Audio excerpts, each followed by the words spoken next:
தேர்வுகள் முடிந்து விடுமுறை வந்ததும் குழந்தைகள் காப்பகத்தில் இருந்த குழந்தைகள் எல்லாம் தங்களது உறவினர்களுடன் மகிழ்ச்சியாக கிளம்பினர். சிரிப்பால் நிரம்பிய அந்த இல்லம் சில மணி நேரங்களில் அமைதியாகிவிட்டது. ஆனால் ஒரு சிறுமி மட்டும் தினமும் கதவையே பார்த்து கொண்டு காத்திருந்தாள். அவளுக்கு அம்மாவும் அப்பாவும் இல்லை. அவளது மாமா அடிக்கடி வந்து பார்த்து செல்வார்.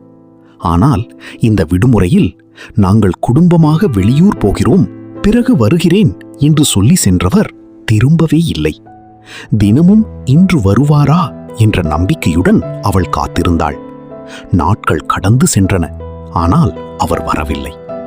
ஒரு நாள் அந்த இல்லத்திற்கு வந்த ஒரு அன்பான தம்பதியினர் தனியாக அமைதியாக உட்கார்ந்திருந்த அந்த சிறுமியை பார்த்தனர். அவளது கண்களில் இருந்த ஏக்கத்தை உணர்ந்து அவளிடம் அன்பாக பேச ஆரம்பித்தார்கள்.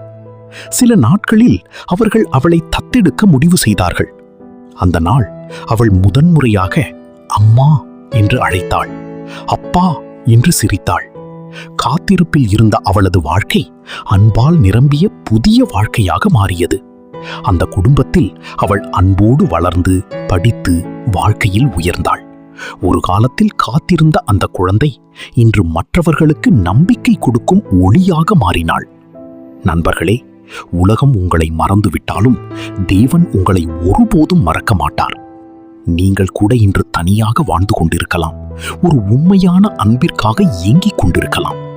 ஆனால் நினைவில் கொள்ளுங்கள், தேவன் உங்களை ஒருபோதும் கைவிட மாட்டார். அவர் உங்களுக்காக ஒரு அன்பான திட்டத்தை தயார் செய்து கொண்டிருக்கிறார். ஏற்ற சமயத்தில் அதை உங்களுக்காக நிறைவேற்றுவார். God bless you.